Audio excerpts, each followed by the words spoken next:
बोले सत्यनारायण भगवान की जय। श्री सत्यनारायण भगवान की चमत्कारी कथा।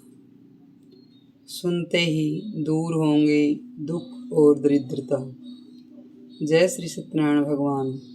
एक समय की बात है, देवर्षि नारद जी लोक कल्याण की भावना से पृथ्वी पर भ्रमण कर रहे थे। उन्होंने देखा कि मनुष्य अनेक प्रकार के दुखों और कष्टों तथा परेशानियों से घिरे हुए हैं। कोई धन के अभाव से दुखी था, कोई संतान के लिए व्याकुल था, कोई रोग तथा संकटों से पीड़ित था।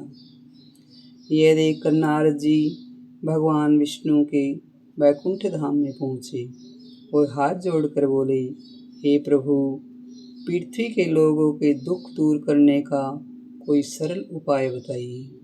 भगवान विष्णु मुस्कुराए और बोले, हे नारद, जो भी श्रद्धा और भक्ति से सत्यनारायण भगवान का व्रत तथा कथा श्रवण करेगा, उसके सभी कष्ट दूर होंगे, उसे सुख समृद्धि तथा शांति प्राप्त होगी।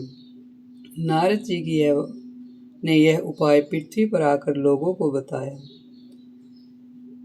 काशी नगरी में एक अत्यंत निर्धन ब्राह्मण रहता था। वह प्रतिदिन भिक्षा मांगकर अपना जीवन यापन करता था।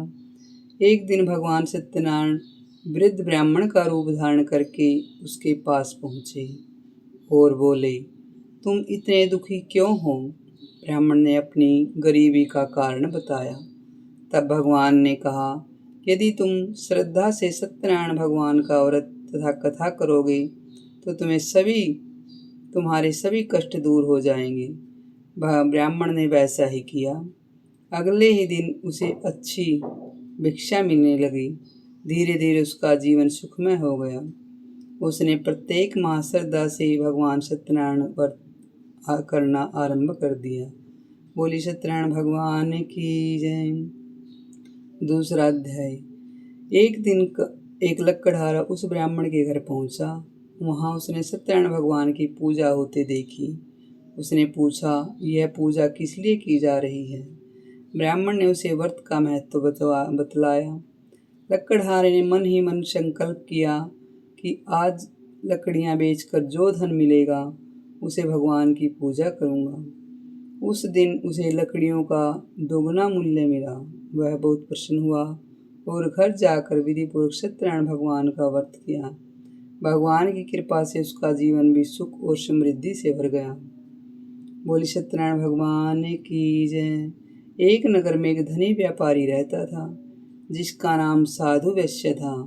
उसके पास अपार धन था, लेकिन संतान नहीं थी। एक दिन उसने सत्यनारायण भगवान की पूजा देखी और संकल्प लिया कि यदि मुझे संतान प्राप्त होगी तो मैं भगवान का व्रत अवश्य करूँगा। कुछ समय बाद उसके घर में एक सुंदर कन्या का जन्म हुआ, जिसका नाम कलावती रखा गया। समय बीतता गया, कलावती बड़ी हो गई, उसका विवाह भी हो गया, लेकिन व्यापारी अपने संकल्प को भूल गया। भगवान सत्यनारायण की इच्छा से एक दिन व्यापारी और उसका दामाद व्यापार के लिए दूर देश गए। वहाँ उन्हें चोरी के झूठे आरोप में बंदी बना लिया गया। उधर घर में धन संपत्ति भी नष्ट हो गई। परिवार कठिनाई में पड़ गया। एक दिन कलावती ने कहीं सत्यनारायण भगवान की कथा सुनी। उसने श्रद्धा से पूजा की और भगवान से प्रार्थना की। भगवान की कृपा से राजा को स्वप्न हुआ और उसने व्यापारी तथा उसके दामाद को सम्मान सहित मुक्त कर दिया। बोली सत्यनारायण भगवान की जय। जब व्यापारी वापस लौट रहा था, तब भगवान ने साधु का रूप धारण कर उससे पूछा, नाव में क्या है? व्यापारी अहंकार में बोला, नाव में केवल बेल पत्ते और ग्रास भरे हैं। भगवान ने कहा, तथास्तु। जब व्यापारी ने नाव देखी तो वास्तव में सारा सामान घास और पत्तों में बदल चुका था। उसे अपनी भूल का एहसास हुआ और उसने भगवान से क्षमा मांगी। भगवान की कृपा से उसका सारा सामान पुनः प्राप्त हो गया। बोली सत्यनारायण भगवान की जय। जब वह घर पहुंचा तो उसकी पुत्री कलावती भगवान का प्रसाद ग्रहण किए बिना ही अपने पति के दर्शन करने के लिए दौड़ पड़ी। भगवान इससे अप्रसन्न हुए और उसका पति मार्ग में ही अदृश्य हो गया। कलावती रोती हुई भगवान से क्षमा मांगने लगी। उसे याद आया कि उसने प्रसाद ग्रहण नहीं किया था। उसने श्रद्धा से प्रसाद लिया और भगवान का स्मरण किया। तभी उसका पति सकुशल वापस लौट आया। बोली सत्यनारायण भगवान की जय। इस प्रकार भगवान सत्यनारायण ने सभी को यह संदेश दिया कि जो व्यक्ति श्रद्धा, विश्वास तथा सत्य के साथ उनकी पूजा करता है, उसके जीवन में सुख, शांति और समृद्धि आती है। लेकिन जो व्यक्ति अहंकार करता है, प्रसाद का अनादर करता है या अपने संकल्प को भूल जाता है, उसे कठिनाइयों का सामना करना पड़ता है।